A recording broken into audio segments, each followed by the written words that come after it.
We are back again live from AICE 2023 in Phoenix, Arizona. I'm Bob Krell, the host of the Healthier Workplaces Show, and welcome back.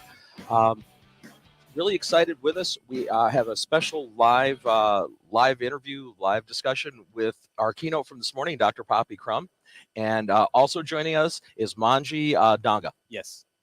So I am so excited right now. I'm sure y'all, if you're looking at this or hearing this, I'm telling you that I'm pumped, and I'm pumped because the person to my right did a keynote this morning, the best keynote I've heard at a conference. And if you missed it, hopefully you can get to see it virtually. If you don't know who this person is, you can look them up. But Dr. Poppy Crum is here, and we're so excited to have her. Thank you for coming. Thank you so much, Manji, and Bob for having me here too. And it has been a really fun morning, I have to say. We just came out of the question and answer period and had some of the domain expertise merged with these beautiful philosophical theoretical questions, but with how do we action on things now? And I think that's the really exciting part that happens here. And you've got really brilliant constituents in this organization. And I think that, there's a lot we can learn from the way you presented, because you showed us science, you showed us research, you talk about research, but you showed us and talked about things that are tangible today, right? Mm-hmm. So we're not necessarily talking about things that are to come.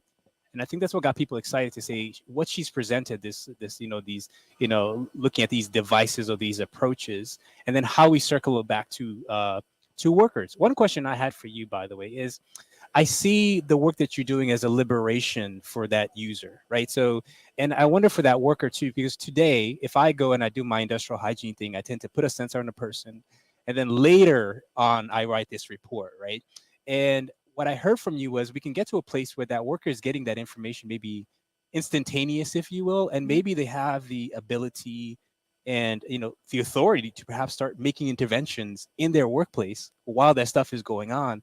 And that's my ideal, because many times I feel guilty about, I have to get on a plane and then start doing these things. But correct me if I'm wrong. I think that's a place we can get to, maybe not too far away from now. Absolutely. And it's the idea of forecasting and what kind of intelligence we gain through this, what's really been, I'd say, a revolution in the last few years with regard to so many of these sensors, whether it's on body or in our environments, and enabling continuous data and, continuous data that whether it's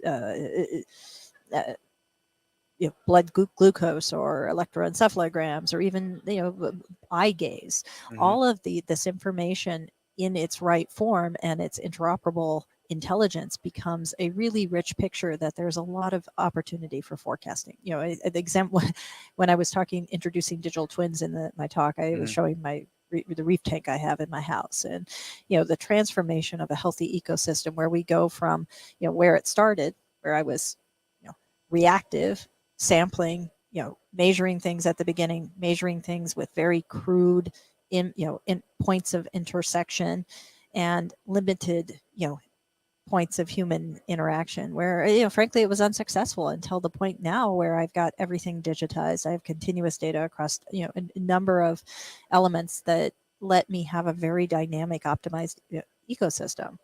And I use the word.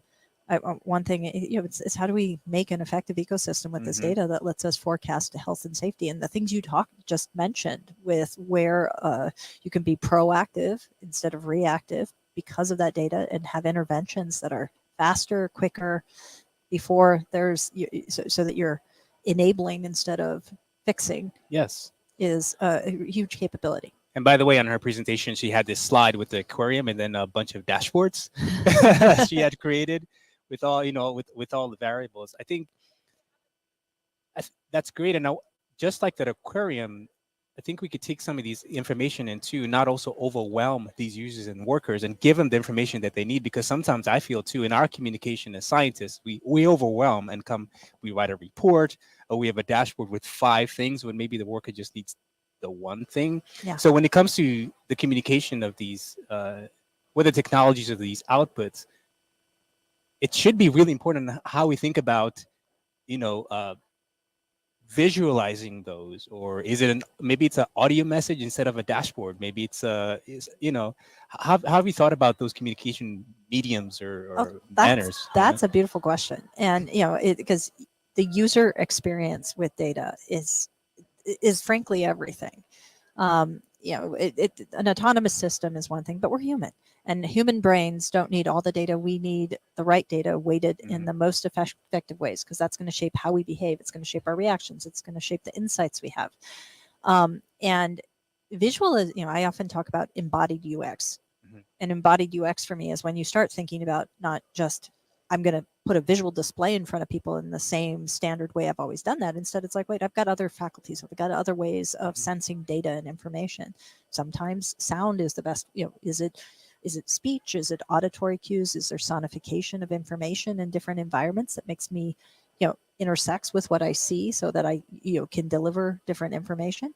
I mean, we're at a point where you can deliver audio in a construction environment that's associated with, safety zones, Yes. or you can, because it can be tagged with GPS data, right? And you have that information associated with when you hear a particular sound, or how you connect to experts and information at a particular location based on some sort of digital representation of information, or sonifying, because when you think about augmenting data into these environments so that people can be reactive about potential hazards and things, it's not, a visual display is not always the best way to have the right visceral augmentation of human capability, where you're going to get the reaction you want. Because what you want is for someone to react in a way that's going to be the most helpful for them.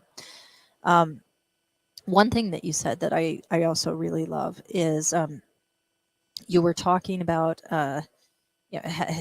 being, give me one moment. No, I'll come back to it. Okay. You go. I'll tell you a story at work. So I was reading about this thing called natural language processing, and so I thought, okay, this sounds really fancy. And so I got a bunch of behavior-based observations that were being inputted by workers, right? Yeah. They're typing them in. And so I looked at these data and I was playing with them, and I thought, and it wasn't really working. So I thought, is it me?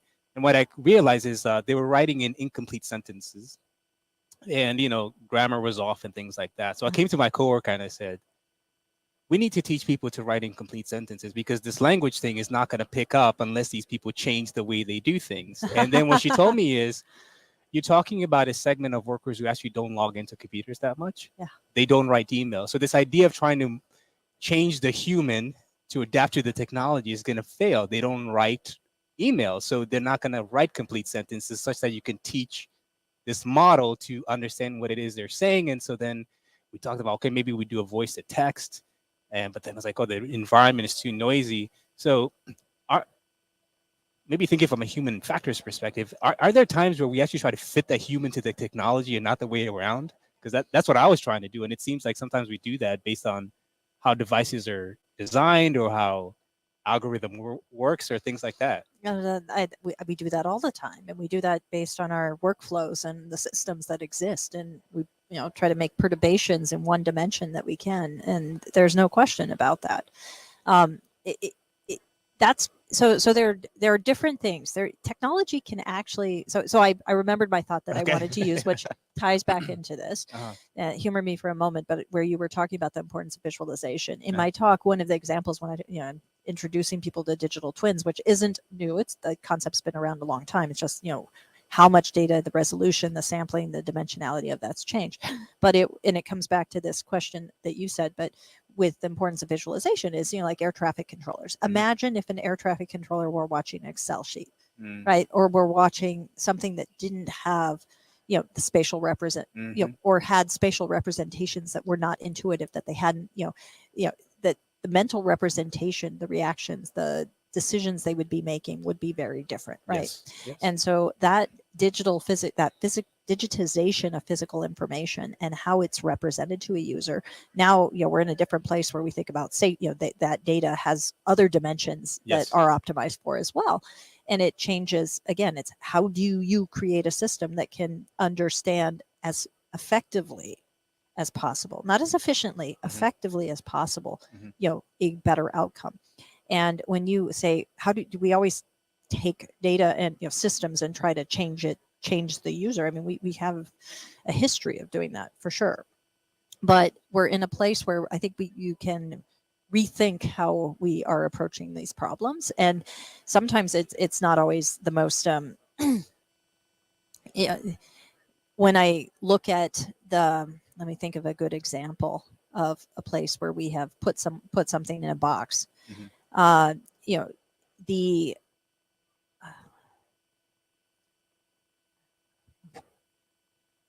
the sorry, I'm give me a moment. I can think about, when it comes, I can think about not only just trying to fit that human being to the technology, but also um, how we communicate what it is we're doing with that sensor. So Bob, I may say, Bob, wear this thing. And you'll say, well, why do I got to wear it? Well, because I need information. Mm. Okay, about what? Are you Exactly. recording me? Things like that. So I would say not only is maybe sometimes it's a physical thing where we're trying to force somebody to wear something that doesn't fit, but think also introducing something new into their ecosystem that they're not used to is its own sort of compelling. Maybe you're forcing them to do something within their space that's not somewhat normal. invasive. Yeah, I mean, exactly. certainly, Especially workers, because I feel like when it's maybe Alexa in my work, when I'm cooking and I'm telling her to play music, she's on my side. But if I'm in the workplace and they're asking me to wear stuff, why? Well, I mean, that's a social context Yeah. of how it affects when you when you give someone a technology, a sensor, or something to wear, it impacts how they behave. Mhm. Now, it impacts in different ways. It might impact it, if it's a constraining sensor, if it's something that causes a little more weight on my arm or something, Yeah. it causes me to move differently.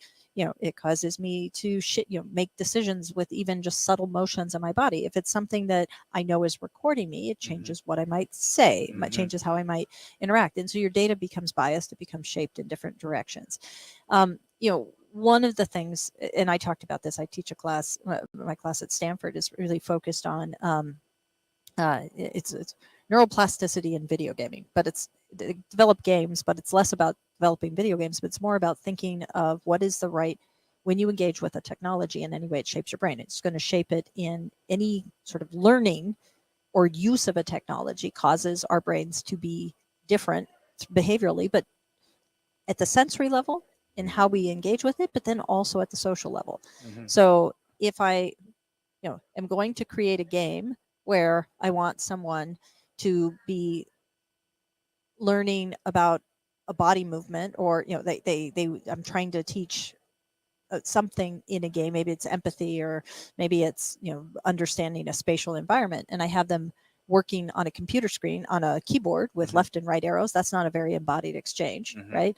So you want to try to take, what is the thing I want to learn, how do I make that in movements that are going to translate, what are the implications going to be, how am I going to share that, and then distilling it back to, because I did this, Mhm. what else happened, Mhm. right? What else have I altered in terms of how people engaged with that technology or with each other?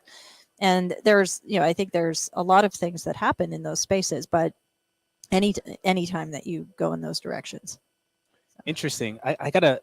Can you clarify for me digital twin? This idea of a digital twin. Yeah. Because I've heard it from a machine perspective. Let's say we have this pump and we create a digital twin of this pump and sort of run it to maximum, things like that.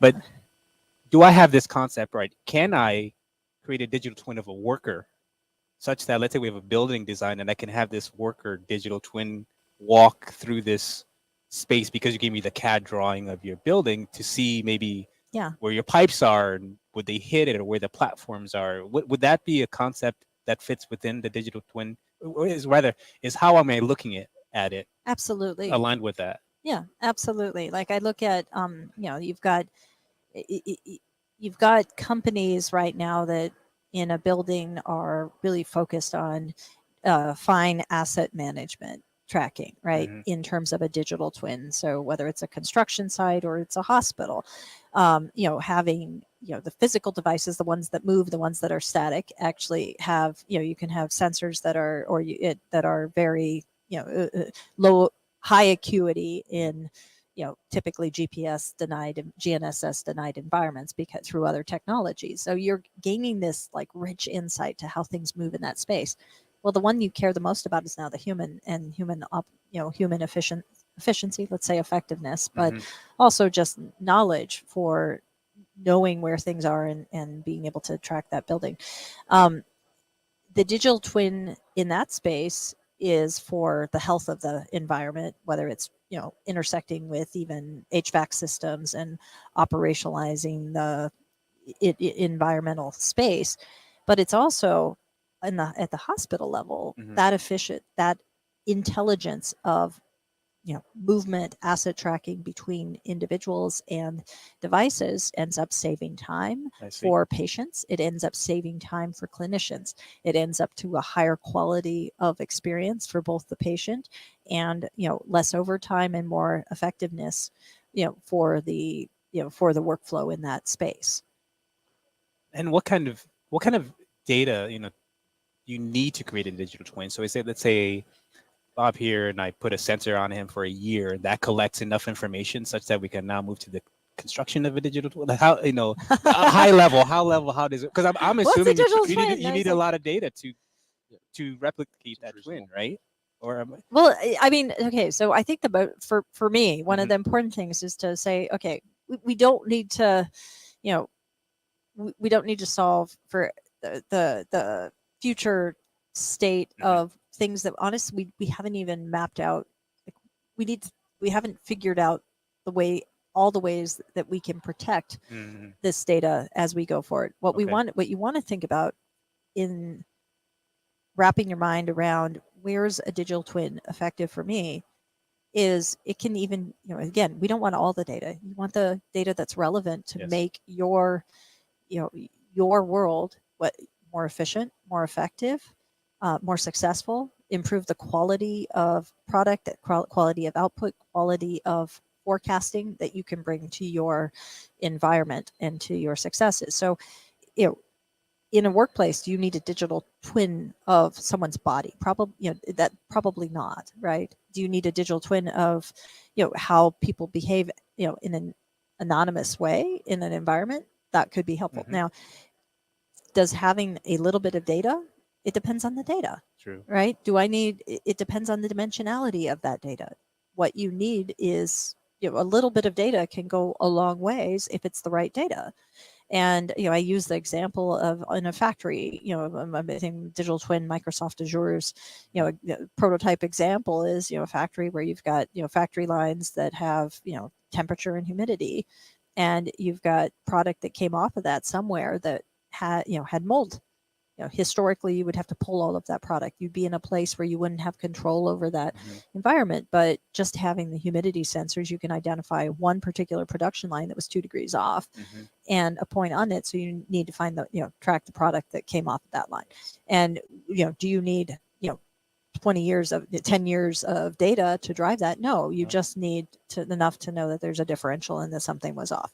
Well, that type of case, though, is more of a real-time situation, too. Yeah. So, so I'm assuming that the feedback that you're looking for, or as far as what you're displaying, is going to be really specific to the individuals, right? I mean, that's the thing. Giving, as you mentioned, too much data is not going to be actionable. So you need to tailor it toward. So absolutely, and I talked about this a tiny bit in my talk, but it's really more like the start of something. Is when you think about the way all of there's. I like to umbrella everything under what I call situational intelligence, and in the military, it's a very common term to say situational awareness, and situational awareness is, it breaks down into sort of 3 components. It's like perception, comprehension, and insight. And perception being first, the point at which you have like your how fast your brain and the system, whether it's an autonomous system or a human system, can take in key information about the environment, perceive it, comprehend it, and have insights to action on it, right? That's situational awareness. And it is foundational, I believe, to every part of our lives, in work, in home, in my interactions walking down the street. It's, it's a term we should just thrive on and especially in terms of how our technology fits into those boxes, what it's doing, because perceiving is the sensors, then sort of semantic contextual intelligence, domain intelligence around that is the sort of comprehension. But what we do with that, that's where we start getting into machine learning and AI applications for insights around that data. And when I think about the situational intelligence umbrella that sits over that, you're in a place where, the digitization of the physical world gets me into my situational awareness. And now I'm building these sort of loops where I can act on that data and have continuous insight that lets me drive from that. But it's only effective in terms of my brain, in my system, if those semantic, that the classes, the featurizations, the analytics on that data is simple and weighted and optimized for me to make the best decisions possible, right? So that's where the real value comes in. And it can be real time. I think the big shift is, how do you go from a building environment where it was, here's a digitization of an environment. You talked about the pump, and you look at, there's digital twins of manufacturing plants with car manufacturing. It has done a lot with, there's partnerships with Unity and with others to do digital twins of these designs. But a digitization, even if it's like a one-to-one digitization of a physical system, a physical environment, for me is not what I mean by a digital twin. That's a digital representation. It's how do we build the dynamic, intelligence and life and insights of data coming off of that into that system, so that there is information being gleaned, information being learned, information that digitization feels like a true partnership that's augmenting my sensory capabilities, and not just a place where I might, put a post-it note or a sticker in my brain. Because the digitization is just it's a digital representation of that ideal. Let's say it's a building. But what you're describing is, now that we've built that building, is it really operating the way we want it to, or is it as cool or hot as we want it to? Because you're bringing that, right, you can, realistic, if you will. In that building, I can, everything to do with temperature, with lighting, with, movement of humans in the space and everything.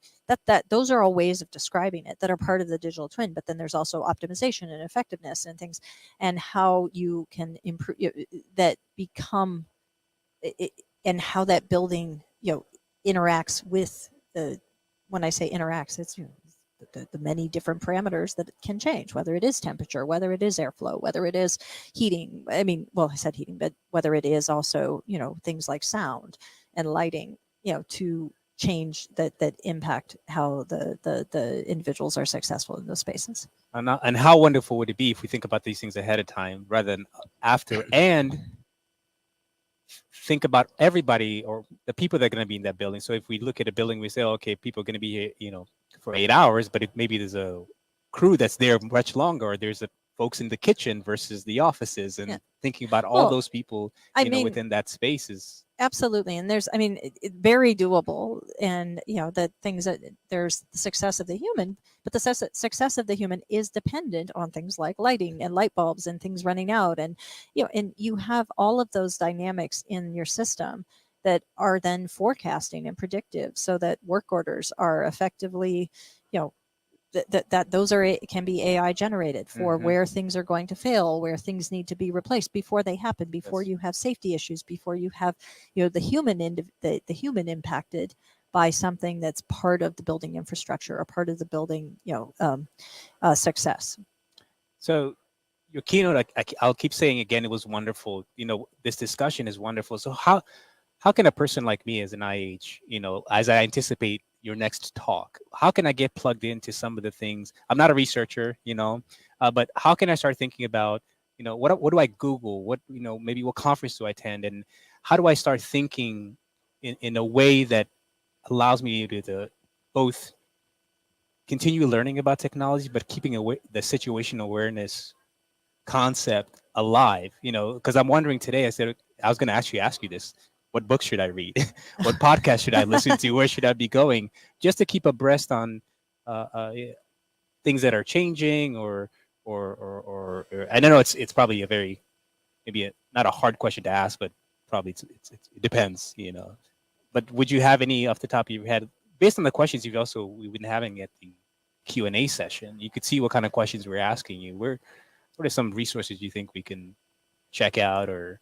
Well, let's see. So I have to think about like specific ones Yeah. I throw out, but Okay. and I'm happy to. Maybe this is like offline. Yeah. I could put together like some thoughts, and you and I could have a Sure. dialogue, share something. Be totally happy to do that. But one thing I'd say is it's embrace the polarity. Okay. Okay, and what I mean by that is right now there are so a couple folks I know have a lot of respect for. They had a film called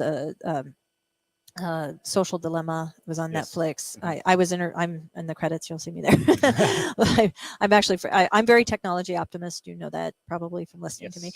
but doesn't mean I don't think a lot and worry a lot and worry hopefully action. I try to like think about actions, and I've got a lot I'm thinking about right now for how we protect against technology abuse in Mhm. areas. And but the folks who did that film are people I know, and they're one of them's Tristan Harris and Asa Raskin, and they have if you Google their names, they did it will terrify the heck out of you. I'm just telling you this right now. It's like about the existential threats of AI, and it's got some great examples of things just going really, really badly. Yeah, that's potentially. yeah. I mean, that's there. Yeah. Yeah. So, but when I say embrace the polarity, I'm like, go listen to that, get Okay. really scared, but Okay. then come back and think about, okay, where are the don't get really scared. Sorry, don't do that. That's not what I mean. But you've got to hear it because sorry, I probably have my mic a little too No, you're close good. to my No, mouth. you're But good. you, it is important to anticipate Mhm. these things and not be don't just throw them out. Like understand why these things might happen or where the biggest vulnerabilities are, and also there's no question there's great opportunities and things that need to happen to protect against one, which it can happen. So the polarity is go that direction, but also go the direction of where generative AI, where some of these opportunities, how impactful they are going to be and can be and are already. I mean, from a generative AI point, there are a lot of obvious applications in fairly, I'd say, mundane areas that open up great capability for better data, for improved interactions with technology and workflows that are real. It doesn't mean that you're also embracing the other polarity, but you're understanding, okay, this is what I think has lots of utility in my world. Yes. Just and I want to understand that. These are some really big theoretical questions and examples that are we've got to understand. I mean, not understand, but we need to protect against. There needs to be some guardrails. Yes. Yeah, I mean, absolutely. And that's where we're at today. Is and I talked a lot about healthcare and things, and there's no question. There's just we have got to move forward on some of these things. And but I want I in my talk I spent a lot of time on some of the potential for what I call the two biggest phenotypes of our of future healthcare, which are voice and breath. So the digital exhaust, the chemical composition of my breath is a big indicator for cancer, for multiple sclerosis, for also quality of life, emotional well-being. But the dynamics of my speech, there's been huge, I'd say, advancements in academia and in industry in the last 5 years in terms of speech diagnostics, being able to predict very quickly likelihood of psychosis, neurodegeneration, depression, in ways that are scalable, accessible, low cost. You're looking at personalized medicine in a place where it is accessible. I lost both my parents to different types of cancer in places where they were a large part of their quality of life and things happened in the end because of treatment that was very domain specific and not holistic. Like there isn't enough interoperability in terms of how what we know about one system and that treatment impacts the other. And I mean, there is a lot known, but it doesn't. It's not very scalable and doesn't reach the broad populations in the ways it needs to. And these types of technologies are there. They're really capable, even getting drug treatments for things like. So, for example, the predictors in speech for neurodegeneration and Alzheimer's are really quite successful. Mhm.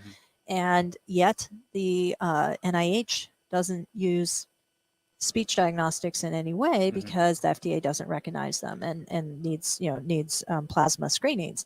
Yet, these are ways to reach people that don't know they can benefit, which ends up impacting different demographics more than others. And we've got to embrace these things and find the route forward, as opposed to being very concerned about the other polarity only. And so that's where I'm trying to get to, is there's big opportunities to move us forward that we want to embrace, but we've got to build the infrastructure to allow us to protect against them. Dr. Crum, this has been a really wonderful conversation. And the audience, I think one thing I really like about her is how she communicates. Many of us are scientists, but you do such a good job of communicating the science and making it relevant. I think that should be equally celebrated. So thank you for that. So we're out of time, unfortunately. It always goes too fast. But I'd like to again thank Dr. Poppy Crum for joining us here in a little after session after your keynote this morning. And Mwangi Daga, thanks for coming in here and moderating this. That was great. We'll continue our coverage here live from AIHCE 2023 in Phoenix, Arizona. Bob Krell, I'm the host of the Healthier Workplaces show for AIHA, and we're going to keep coming back to you throughout the day and throughout the week here. So stay tuned, and we'll see you soon.